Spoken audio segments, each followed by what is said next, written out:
श्री गणेशाय नमः। नमस्कार मित्रों, मेरा नाम है ज्योति। एस्ट्रो तत्व चैनल पर आपका अभिनंदन है और अभी तक आपने चैनल को सब्सक्राइब ना करा हो तो कर ले, जिससे आपको अपडेट मिलते रहे। और हमारे चैनल के सभी वीडियोस देखिएगा जरूर, और ज्ञानवर्धक वीडियोस के लिए हमारी प्लेलिस्ट जरूर देखें। इससे हमें प्रोत्साहन मिलता है नित नई जानकारी देने का। आज इस वीडियो के माध्यम से हम सभी जानते हैं सावन सोमवार व्रत विशेष। जाने इस पावन अवसर पर कैसे होंगे महादेव प्रसन्न। हिंदू पंचांग का 5वां महीना सावन बस एक महीना भर नहीं है। ये उन लाखों करोड़ों सनातन धर्म के अनुयायियों के श्रद्धा और विश्वास के उत्सव की अवधि है जो उनका देवों के देव महादेव पर है। मान्यताओं के अनुसार सावन का पवित्र महीना भगवान महादेव को अति प्रिय है। साथ ही इस महीने में भगवान शिव की पूजा का विशेष प्रावधान है। श्रावण महीने के सोमवार व्रत विशेष। इस वीडियो में हम आपको सावन सोमवार व्रत से जुड़ी सारी जानकारी देंगे। साथ ही हम आपको यह भी बताएंगे कि आखिर इस दिन क्या करके आप भगवान शिव को प्रसन्न कर सकते हैं। ऐसे में आइए सबसे पहले आपको सावन में पड़ने वाले सभी सोमवार व्रतों की तिथि की जानकारी दे देते हैं।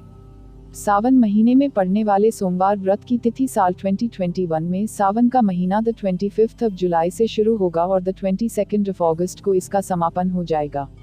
इस बार सावन में 4 सोमवार पड़ेंगे। पहला सोमवार व्रत द 26 जुलाई 2021, दूसरा सोमवार व्रत द 2 अगस्त 2021, तीसरा सोमवार व्रत द 9 अगस्त 2021, चौथा सोमवार व्रत द 16 अगस्त 2021। आइए अब आपको सावन महीने का महत्व बता देते हैं। सावन महीने का महत्व। सनातन धर्म में सावन को एक बेहद ही पवित्र महीना माना जाता है।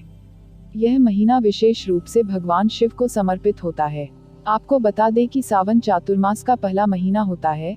ऐसे में इस समय सृष्टि के संचालन की जिम्मेदारी भी भगवान शिव के ही हाथों में होती है। यही वजह है कि सावन के महीने में किए जाने वाले धर्म कर्म और दान पुण्य का फल कई गुना ज्यादा और जल्दी मिलता है, क्योंकि भगवान शिव स्वभाव से बहुत ही भोले हैं और अपने भक्तों पर बहुत ही जल्दी प्रसन्न हो जाते हैं। पौराणिक मान्यताओं के अनुसार माता पार्वती ने इसी महीने में निराहार रहकर भगवान शिव को पति रूप में पाने के लिए कठोर तप किया था। यही वजह है कि यह महीना भगवान शिव को बहुत ही प्रिय है। भगवान शिव का यह प्रिय महीना उनके भक्तों के लिए कई मायनों में खास होता है। इस महीने में सावन सोमवार के व्रत से लेकर कांवड़ यात्रा जैसे आयोजनों से भोले के भक्त लगातार उन्हें प्रसन्न करने में जुटे रहते हैं। ऐसी मान्यता है कि जो कोई भी भक्त सावन में पड़ने वाले सोमवार के दिन भगवान शिव की पूजा अर्चना पूरे मन से करता है और उनका अभिषेक करता है, उसकी सभी मनोकामनाएं भगवान शिव अवश्य ही पूरी करते हैं। महिलाएं खास तौर से सोमवार के दिन व्रत रखते हुए माता पार्वती को 16 श्रृंगार का सामान अर्पित करती हैं ताकि उनके पति की आयु लंबी हो सके। आइए अब हम आपको सावन सोमवार व्रत की पूजा विधि बता देते हैं। सावन में भगवान शिव को प्रसन्न करने के लिए पूजा विधि। कहा जाता है हिंदू धर्म के सभी देवी देवताओं में सबसे आसान है भगवान शिव को प्रसन्न करना। सावन में भगवान शिव की प्रसन्नता हासिल करने के लिए इस विधि से करें पूजा। सावन सोमवार के दिन सुबह जल्दी उठकर स्नान आदि करें। इसके बाद शिव मंदिर में जाकर भगवान शिव का रुद्राभिषेक करने का विधान बताया गया है। हालांकि कोरोना महामारी की वजह से इस महीने कई लोगों के लिए मंदिर जाकर रुद्राभिषेक करना मुमकिन नहीं हो सकेगा। ऐसे में आप घर पर ही उचित विधि से भगवान शिव का रुद्राभिषेक कर सकते हैं। बहुत जरूरी लगे तो आप फोन या वीडियो कॉल पर किसी जानकार पंडित या पुजारी से विधि जान सकते हैं। इस दिन की पूजा में भगवान को बेलपत्र, धतूरा, गंगाजल और दूध अवश्य शामिल करें। शिवलिंग पर पंचामृत और बेलपत्र आदि चढ़ाएं। इसके अलावा शिवलिंग पर धतूरा, भांग, आलू, चंदन, चावल इत्यादि समर्पित करें और पूजा में शामिल सभी को तिलक लगाएं। भगवान शिव को घी शक्कर का भोग लगाएं। इसके बाद भगवान से अपनी मनोकामना मांगे और उनकी आरती करें। पूजा पूरी करने के बाद सभी को प्रसाद दें। सावन सोमवार के व्रत और पूजा में जरूर रखें इन बातों का ध्यान। बहुत से लोग भगवान शिव की पूजा में केतकी के फूलों का इस्तेमाल करते हैं, लेकिन बता दें कि ऐसा कहा जाता है कि केतकी के फूल चढ़ाने से भगवान शिव जी नाराज होते हैं। इसलिए अगर आप भी अनजाने में ऐसा कर रहे हैं तो आगे से इस बात का ख्याल रखें। इसके अलावा एक और गलती जो लोग भगवान शिव की पूजा में कर बैठते हैं वो है उन्हें तुलसी चढ़ाने की, लेकिन भगवान शिव को तुलसी भी नहीं चढ़ानी चाहिए। इसके अलावा अगर आप भगवान शिव पर नारियल का पानी चढ़ाते हैं तो वो भी गलत माना गया है। ऐसा आगे से ना करें। भगवान शिव को जब भी जल चढ़ाएं किसी कांसे या पीतल के बर्तन से ही जल चढ़ाएं। श्रावण सोमवार की पूजा में अवश्य करें इस मंत्र का जप। सावन के दौरान की जाने वाली पूजा में ओम नमः शिवाय मंत्र का जाप करें। आइए अब आपको सावन में होने वाले भगवान शिव के विभिन्न अभिषेक और उन अभिषेकों से मिलने वाले फल की जानकारी दे देते हैं। सावन में अभिषेक और उससे मिलने वाले फायदे। भगवान शिव को अभिषेक बहुत ही प्रिय है। सनातन धर्म में भगवान शिव का अभिषेक अलग अलग वस्तुओं से किया जाता है। ऐसे में आइए अब हम आपको उन वस्तुओं और उनसे भगवान शिव का अभिषेक करने से मिलने वाले फल की जानकारी दे देते हैं। दूध। वैसे जातक जो संतान प्राप्ति की इच्छा रखते हैं उन्हें सावन महीने में सोमवार के दिन भगवान शिव का अभिषेक गाय के दूध से करना चाहिए। दही। भगवान शिव का अभिषेक यदि दही से किया जाए तो कार्य में आ रही बाधाएं दूर होती हैं। इसके अलावा दही के अभिषेक से जातकों के जीवन में परिपक्वता की कमी भी दूर होती है। शहद। भगवान शिव का अभिषेक यदि कोई जातक शहद से करता है तो ऐसे जातकों का समाज में मान सम्मान बढ़ता है, साथ ही वाणी दोष खत्म होता है और स्वभाव में विनम्रता आती है। ऐसे जातक बुरे कर्म छोड़कर सत्कर्म करने पर ध्यान केंद्रित करते हैं।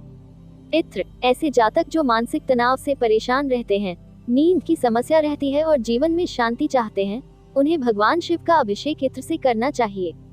घी। भगवान शिव का अभिषेक यदि घी से किया जाए तो भगवान शिव की कृपा से ऐसे जातकों का स्वास्थ्य अच्छा होता है। यदि कोई जातक लंबे समय से किसी रोग से पीड़ित है तो उसे भगवान शिव का अभिषेक घी से जरूर करना चाहिए। गंगाजल। यदि कोई जातक भगवान शिव का अभिषेक गंगाजल से करता है तो ऐसा जातक मृत्यु के बाद जीवन और मरण के चक्र से छूटा जाता है। ऐसे जातक का घर सुख और समृद्धि से भर जाता है। पंचामृत। यदि कोई जातक भगवान शिव का अभिषेक पंचामृत से करता है तो ऐसे जातक की सारी मनोकामना भगवान शिव पूरी करते हैं। गन्ने का रस। यदि कोई जातक भगवान शिव का अभिषेक गन्ने के रस से करता है तो उस जातक को आर्थिक समस्या से छुटकारा मिलता है। शुद्ध जल। यदि कोई जातक शुद्ध जल से भगवान शिव का अभिषेक करता है तो उसे पुण्य फल की प्राप्ति होती है। इसके साथ ही उसे ज्वार संबंधी समस्याओं से भी निजात मिलता है। सरसों का तेल। किसी भी जातक को भगवान शिव का सरसों के तेल से अभिषेक हमेशा स्वयं की कुंडली किसी विद्वान ज्योतिषी से जंचवाने के बाद ही करना चाहिए, अन्यथा नकारात्मक फल प्राप्त होते हैं। भगवान शिव का सरसों तेल से अभिषेक करने से दुश्मनों का नाश होता है और पराक्रम में वृद्धि होती है। चलिए अब आपको सावन के सोमवार व्रत की महिमा से जुड़ी एक पौराणिक कथा बता देते हैं। सावन सोमवार से जुड़ी यह कथा बताती है इस दिन का महत्व। इस कथा का जिक्र स्कंद पुराण में मिलता है, जिसके अनुसार एक बार सनत कुमार भगवान शिव से पूछते हैं कि हे प्रभु, यह बताए कि आपको सभी महीनों में सावन का महीना ही अति प्रिय क्यों है। तब भगवान शिव ने इस सवाल का जवाब देते हुए कहा कि मुझसे विवाह करने के लिए देवी सती ने अपने पिता के विरुद्ध जाने तक का कठोर निर्णय ले लिया था। उन्हें विवाह किया भी, लेकिन जब उन्होंने अपने पिता के घर पर मेरा अर्थात अपने पति का अपमान होते हुए देखा तब उन्होंने अपने प्राण त्याग दिए। इसके बाद पर्वतराज हिमालय और नैना की पुत्री के रूप में उन्होंने देवी पार्वती के रूप में पुनर्जन्म लिया। इस जन्म में भी उन्होंने मुझसे विवाह करने के लिए इसी माह यानी श्रावण माह में निराहार रहकर कठोर तप किया, जिसके फलस्वरूप उनका विवाह मुझसे हुआ। बता दें कि इसीलिए आज भी कई लोग इस परंपरा का पालन करते हैं और कुंवारी कन्याएं भगवान शिव जैसा पति पाने के लिए 16 सोमवार का व्रत भी रखती हैं। सावन कथा। प्राचीन समय की बात है। एक धनी व्यक्ति हुआ करता था। उनके जीवन में धन दौलत और शोहरत की कोई कमी नहीं थी, लेकिन संतान सुख न होने की वजह से वो और उनकी पत्नी काफी दुखी थे। दोनों ही पति पत्नी भगवान शिव के परम भक्त थे और दोनों पूरी निष्ठा से सोमवार का व्रत पूजन किया करते थे। उन दोनों की सच्ची भक्ति देखकर भगवान शिव ने अपने आशीर्वाद से उनकी सूनी गोद तो भर दी, लेकिन बच्चे के जन्म के साथ ही एक आकाशवाणी हुई कि 12 साल की आयु में इस बालक की मृत्यु हो जाएगी। ऐसा सुनकर दोनों दुखी तो हुए, लेकिन उन्होंने अपने बालक का नाम अमर रखा। जैसे ही अमर थोड़ा बड़ा हुआ, उसके माता पिता ने शिक्षा के लिए उसे काशी भेजने का निर्णय कर लिया। अमर अपने मामा के साथ काशी के लिए निकल गए। इस दौरान रास्ते में उन्हें जहाँ जहाँ भी विश्राम किया, वहाँ से निकलने से पूर्व उन्होंने ब्राह्मणों को दान आदि दिया। आगे चलकर वो एक नगर में पहुंचे जहाँ एक राजकुमारी का विवाह हो रहा था। हालांकि राजकुमारी का दूल्हा अंधा था और दूल्हे के परिवार ने इस बात को राजा से छुपाया था। ऐसे में उन्होंने अमर से झूठ-मूठ का दूल्हा बनने का आग्रह किया तो अमर ने भी उनकी बात मान ली। हालांकि राजकुमारी को धोखे में रखना अमर को सही नहीं लगा, इसलिए उन्होंने अपनी सारी सच्चाई राजकुमारी की चुनरी पर लिख दी। जब राजकुमारी को सच का पता लगा तो उन्होंने अमर को ही अपना पति स्वीकार कर लिया। इसके बाद अमर अपने मामा के साथ काशी की ओर पुनः चल दिए। ऐसे ही समय बीतता गया। लेकिन जैसे ही अमर ठीक 12 साल का हुआ, तब एक दिन जिस समय वह शिव मंदिर में भोले बाबा को बेल पत्तियां चढ़ा रहा था, उसी समय वहां यमराज उसके प्राण लेने आ गए। हालांकि इससे पहले कि यमराज अमर को अपने साथ ले जाते, भगवान शिव ने अमर की भक्ति से प्रसन्न होकर उसे दीर्घायु का वरदान दे दिया था। परिणाम स्वरूप यमराज को खाली हाथ लौटना पड़ा। बाद में अमर काशी से शिक्षा प्राप्त करके अपनी पत्नी राजकुमारी के साथ घर लौटा। मित्रों, आपने इस चैनल को और भी ज़्यादा शेयर करें, जिससे औरों को भी जानकारी हो और हमें भी प्रोत्साहन मिले। तो मित्रों, हमारे चैनल एस्ट्रो तत्व में दी गई ये जानकारी आपको कैसी लगी, हमें कमेंट कर बताएं। चैनल को लाइक, शेयर और सब्सक्राइब करें, और हाँ, घंटी वाले आइकॉन को भी दबाएं। और चलते चलते खुश रहें, मस्त रहें, आबाद रहें, स्वस्थ रहें। धन्यवाद मित्रों।